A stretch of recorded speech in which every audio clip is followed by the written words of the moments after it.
ನಮಸ್ಕಾರ ಸ್ನೇಹಿತರೆ, the mixed Kannada box YouTube ಚಾನಲ್ಗೆ ಸ್ವಾಗತ. ಇದು ಕೇಳಲು ವಿಚಿತ್ರವಾಗಿ ಅನಿಸಬಹುದು, ಆದರೆ ವಿಜ್ಞಾನಿಗಳು ಹಲವು ವರ್ಷಗಳಿಂದ ನಡೆಸಿದ ಸಂಶೋಧನೆಗಳ ಪ್ರಕಾರ ಮರಗಳು ತಮ್ಮ ನಡುವೆ ಮಾಹಿತಿಯನ್ನು ಹಂಚಿಕೊಳ್ಳುತ್ತವೆ ಎಂಬುದಕ್ಕೆ ಸಾಕಷ್ಟು ಸಾಕ್ಷಿಗಳಿವೆ. ಮರಗಳಿಗೆ ಬಾಯಿ ಇಲ್ಲ, ಕಿವಿ ಇಲ್ಲ, ಆದರೂ ಅವು ಅಪಾಯದ ಸೂಚನೆಗಳನ್ನು ಕಳಿಸುತ್ತವೆ, ಆಹಾರ ಹಂಚಿಕೊಳ್ಳುತ್ತವೆ ಮತ್ತು ಕೆಲವೊಮ್ಮೆ ತಮ್ಮ ಸುತ್ತಮುತ್ತಲಿನ ಮರಗಳಿಗೆ ಸಹಾಯ ಕೂಡ ಮಾಡುತ್ತವೆ. ಹಾಗಾದರೆ ಮರಗಳು ಹೇಗೆ ಮಾತನಾಡುತ್ತವೆ? ಈ ರಹಸ್ಯವನ್ನು ಇಂದಿನ ವಿಡಿಯೋದಲ್ಲಿ ತಿಳಿಯೋಣ ಬನ್ನಿ. ಮೊದಲನೆಯದಾಗಿ ಮರಗಳ ಇಂಟರ್ನೆಟ್ ಎಂದರೇನು ತಿಳಿಯೋಣ ಬನ್ನಿ. ನೀವು ಇಂಟರ್ನೆಟ್ಟನ್ನು ಬಳಸುತ್ತಿದ್ದೀರಿ. ನಿಮ್ಮ ಮೊಬೈಲ್ ಅಥವಾ ಕಂಪ್ಯೂಟರ್ ಕೇಬಲ್ ಮತ್ತು ನೆಟ್ವರ್ಕ್ ಮೂಲಕ ಸಂಪರ್ಕಗೊಂಡಿರುತ್ತದೆ. ಅದೇ ರೀತಿಯಲ್ಲಿ ಕಾಡಿನಲ್ಲಿರುವ ಮರಗಳು ಒಂದು ದೊಡ್ಡ ನೆಟ್ವರ್ಕ್ ಮೂಲಕ ಸಂಪರ್ಕ ಹೊಂದಿರುತ್ತವೆ. ಈ ನೆಟ್ವರ್ಕನ್ನು ವಿಜ್ಞಾನಿಗಳು ವುಡ್ ವೈಡ್ ವೆಬ್ ಎಂದು ಕರೆಯುತ್ತಾರೆ, ಅಥವಾ ಮರಗಳ ಭೂಗತ ಸಂವಹನ ಜಾಲ ಅಥವಾ ಕಾಡಿನ ನೈಸರ್ಗಿಕ ಅಂತರ್ಜಾಲ ಅಂತ ಕೂಡ ಕರೆಯಬಹುದು. ಇದು ಹೇಗೆ ಕೆಲಸ ಮಾಡುತ್ತದೆ ಅಂದರೆ, ಮರಗಳ ಬೇರುಗಳ ಸುತ್ತಲೂ ಶಿಲೀಂಧ್ರಗಳು ಅಥವಾ ಫಂಗೈ ಬೆಳೆಯುತ್ತವೆ. ಇವು ಅತ್ಯಂತ ಸೂಕ್ಷ್ಮವಾದ ನಾರುಗಳ ಜಾಲವನ್ನು ನಿರ್ಮಿಸುತ್ತದೆ. ಸರಳವಾಗಿ ಹೇಳುವುದಾದರೆ, ಶಿಲೀಂಧ್ರಗಳ ಸೂಕ್ಷ್ಮ ತಂತುಗಳು ಅಥವಾ ಮೈಸೀಲಿಯಂ ಮರಗಳ ಬೇರುಗಳನ್ನು ಸಂಪರ್ಕಿಸುತ್ತವೆ. ಈ ಜಾಲದ ಮೂಲಕ ಮರಗಳು ನೀರು, ಪೋಷಕಾಂಶಗಳು ಮತ್ತು ರಾಸಾಯನಿಕ ಸಂದೇಶಗಳನ್ನು ಹಂಚಿಕೊಳ್ಳುತ್ತವೆ. ಒಂದು ಮರಕ್ಕೆ ರೋಗ ಅಥವಾ ಕೀಟಗಳ ದಾಳಿ ನಡೆದರೆ ಅದು ಇತರ ಮರಗಳಿಗೂ ಎಚ್ಚರಿಕೆ ಸಂದೇಶ ಕಳಿಸಬಹುದು. ದೊಡ್ಡ ಮತ್ತು ಹಳೆಯ ಮರಗಳ ಸಣ್ಣ ಗಿಡಗಳಿಗೆ ಪೋಷಕಾಂಶಗಳನ್ನು ಈ ನೆಟ್ವರ್ಕ್ ಮೂಲಕ ಒದಗಿಸಬಹುದು. ಹೀಗಾಗಿ ಕಾಡಿನಲ್ಲಿರುವ ನೂರಾರು ಮರಗಳು ಒಂದೇ ನೆಟ್ವರ್ಕ್ನಲ್ಲಿ ಸಂಪರ್ಕಗೊಂಡಿರುತ್ತವೆ. ಇದು ನಿಜಕ್ಕೂ ಪ್ರಕೃತಿಯ ಇಂಟರ್ನೆಟ್ ಎನ್ನಬಹುದು. ಈಗ ಮರಗಳು ಹೇಗೆ ಅಪಾಯದ ಸಂದೇಶಗಳನ್ನು ಕಳಿಸುತ್ತದೆ ಎಂದು ತಿಳಿದುಕೊಳ್ಳೋಣ ಬನ್ನಿ. ಈಗ ಒಂದು ಉದಾಹರಣೆ ನೋಡೋಣ. ಒಂದು ಜಿಂಕೆ ಅಥವಾ ಕೀಟ ಮರದ ಎಲೆಗಳನ್ನು ತಿನ್ನಲು ಪ್ರಾರಂಭಿಸಿತು ಎಂದುಕೊಳ್ಳಿ. ಆ ಮರಕ್ಕೆ ಅಪಾಯ ಉಂಟಾಗುತ್ತದೆ. ಆಗ ಕೀಟಗಳು ಎಲೆಗಳನ್ನು ಕಚ್ಚಿದಾಗ ಮರದೊಳಗೆ ರಾಸಾಯನಿಕ ಬದಲಾವಣೆಗಳು ಆರಂಭವಾಗುತ್ತವೆ. ಮರವು ವಿಶೇಷ ರಾಸಾಯನಿಕ ಸಂಕೇತಗಳನ್ನು ಉತ್ಪಾದಿಸುತ್ತದೆ. ಈ ಸಂಕೇತಗಳು ಬೇರುಗಳಿಗೆ ಸಂಪರ್ಕ ಹೊಂದಿರುವ ಶಿಲೀಂಧ್ರಗಳ ಜಾಲದ ಮೂಲಕ ಹತ್ತಿರದ ಮರಗಳಿಗೆ ತಲುಪುತ್ತವೆ. ಸಂದೇಶ ಪಡೆದ ಮರಗಳು ಮುಂಚಿತವಾಗಿ ತಮ್ಮ ರಕ್ಷಣಾ ವ್ಯವಸ್ಥೆಯನ್ನು ಸಕ್ರಿಯಗೊಳಿಸುತ್ತವೆ. ಅವು ಎಲೆಗಳಲ್ಲಿ ಕಹಿ ಅಥವಾ ವಿಷಕಾರಿ ರಾಸಾಯನಿಕವನ್ನು ಉತ್ಪಾದಿಸಿ ಕೀಟಗಳಿಂದ ದೂರವಿಡುತ್ತವೆ.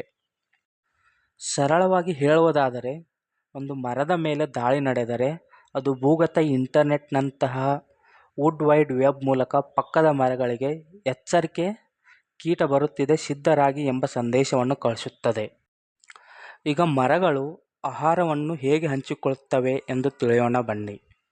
ಇನ್ನೊಂದು ಹಾಸ್ಯಕರ ಸಂಗತಿ ಏನೆಂದರೆ, ಮರಗಳು ಕೆಲವೊಮ್ಮೆ ಆಹಾರವನ್ನು ಹಂಚಿಕೊಳ್ಳುತ್ತವೆ. ದೊಡ್ಡ ಮತ್ತು ಆರೋಗ್ಯವಂತ ಮರಗಳು ಸೂರ್ಯನ ಬೆಳಕಿನಿಂದ ಹೆಚ್ಚು ಆಹಾರವನ್ನು ಉತ್ಪಾದಿಸುತ್ತವೆ. ಆಹಾರದ ಕೊರತೆಯಲ್ಲಿರುವ ಸಣ್ಣ ಮರಗಳಿಗೆ ಅಥವಾ ನೆರಳಿನಲ್ಲಿ ಬೆಳೆಯುತ್ತಿರುವ ಮರಗಳಿಗೆ ಅವು ಪೋಷಕಾಂಶಗಳನ್ನು ಕಳಿಸಬಹುದು. ಈ ವಿನಿಮಯವು ವುಡ್ ವೆಬ್ ಮೂಲಕವೇ ನಡೆಯುತ್ತದೆ. ಕೆಲವು ಸಂಶೋಧನೆಗಳಲ್ಲಿ ಹಳೆಯ ಮತ್ತು ದೊಡ್ಡ ಮರಗಳನ್ನು ಮದರ್ ಟ್ರೀ ಎಂದು ಕರೆಯುತ್ತಾರೆ, ಏಕೆಂದರೆ ಅವು ತಮ್ಮ ಸುತ್ತಲಿನ ಚಿಕ್ಕ ಮರಗಳ ಬೆಳವಣಿಗೆಗೆ ಸಹಾಯ ಮಾಡುತ್ತವೆ.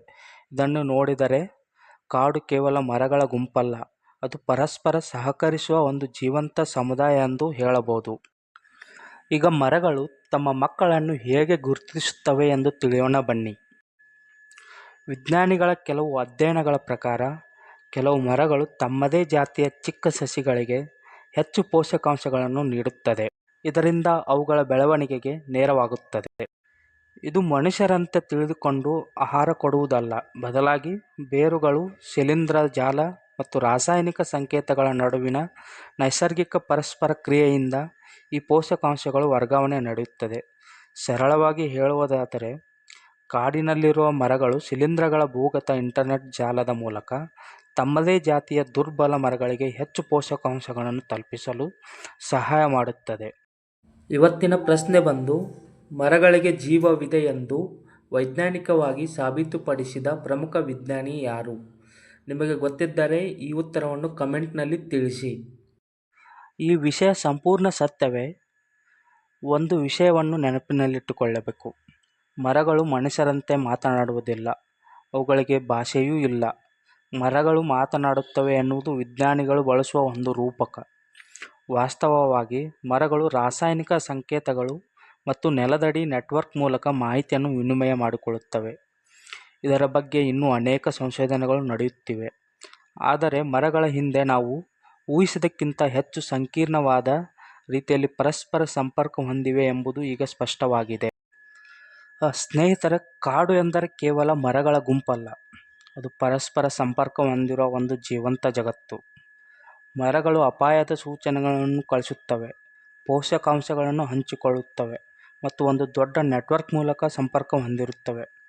ಹೀಗಾಗಿ ಮುಂದಿನ ಬಾರಿ ನೀವು ಒಂದು ಮರವನ್ನು ನೋಡಿದಾಗ ಅದು ಮೌನವಾಗಿ ನಿಂತಿದೆ ಎಂದು ಮಾತ್ರ ಯೋಚಿಸಬೇಡಿ, ಆದರೆ ಅದರ ಕೆಳಗಡೆ ಒಂದು ಅದ್ಭುತ ರಹಸ್ಯದ ಜಗತ್ತು ಕೆಲಸ ಮಾಡುತ್ತಿರಬಹುದು.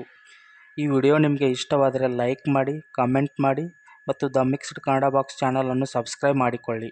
ಧನ್ಯವಾದಗಳು.